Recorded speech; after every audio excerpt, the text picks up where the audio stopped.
Bonjour, je m'appelle Paco Bureau, je suis patroniste de formation. Une patroniste et un designer, c'est deux métiers qui sont complètement différents. On va savoir pourquoi je fais cette différence-là un peu plus tard.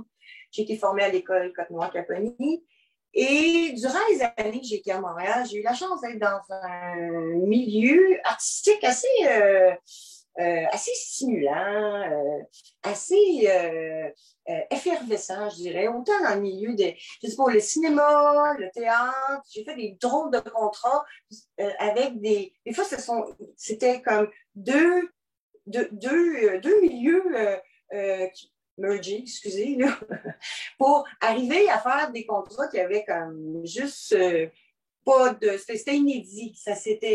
J'avais jamais fait ça. Dans tous les contrats que j'ai eus à Montréal, tous les projets sur lesquels j'ai travaillé, j'ai l'impression d'avoir été la plupart du temps au bon endroit, à la bonne place, au bon moment, puis probablement aussi à une bonne époque, une belle période que j'ai vécue à Montréal.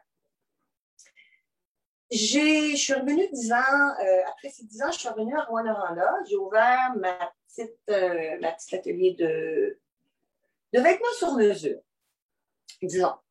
Je m'amuse encore à dire que j'ai fait de la haute couture, malgré que j'ai une formation en haute couture, parce que j'ai toujours travaillé au deuxième. Mes ateliers ont toujours été au deuxième ou au troisième étage. Bon, ça va pour la haute couture. Au fil des ans, à travers le travail que je faisais dans mon atelier, j'ai eu régulièrement, pendant plusieurs années, des contrats, des offres avec des troupes de théâtre, amateurs ou professionnels, semi-professionnels.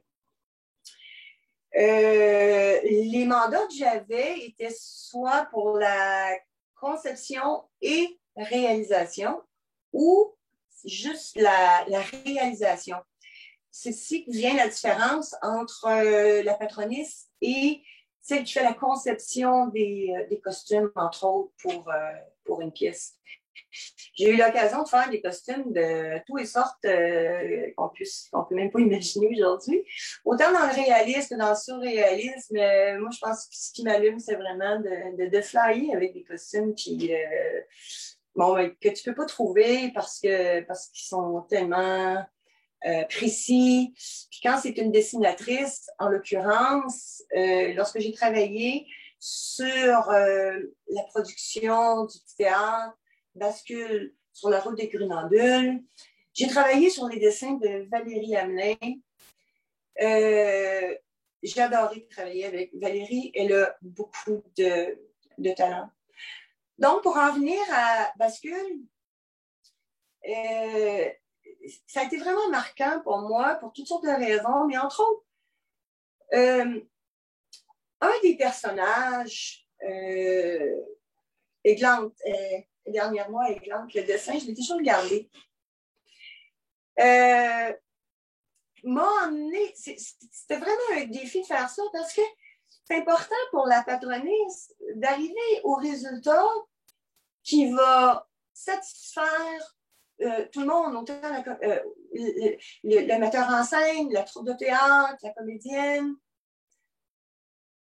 Puis, je vais toujours me rappeler d'une phrase que le metteur en scène m'avait dit au moment où j'étais allée faire l'essayage du personnage joué par Stéphanie Lavoie. Antoine Laprise m'avait dit, quand il avait vu Stéphanie dans son costume, il m'avait dit jamais, dans mes rêves, je voulais voir ce que je suis en train de voir là, mais il dit jamais que j'aurais cru possible que ça puisse se réaliser. Moi, ça m'a vraiment acheté par terre parce que c'est peut-être le résultat bon, c'est sûr, des idées de Valérie, mais aussi, des fois, on avance dans un projet. La liberté que j'ai eue de ne pas être obligée de tout valider, les matériaux, de tout ce que, de tout ce que j'allais utiliser pour rendre le plus juste possible le dessin de Valérie, mais aussi du rôle que Stéphanie avait à jouer. Alors, quand on a fait l'essayage pour Stéphanie avec son costume, le metteur en scène, ben, vraiment, il a vu la lumière en photo qui arrivait à passer au travers du costume. Puis, je crois que la comédienne, Stéphanie, le personnage et le costume étaient en parfaite symbiose. Et d'arriver à un résultat aussi satisfaisant, ça donne énormément d'assurance pour être capable de poursuivre d'autres projets qui allaient venir par la suite.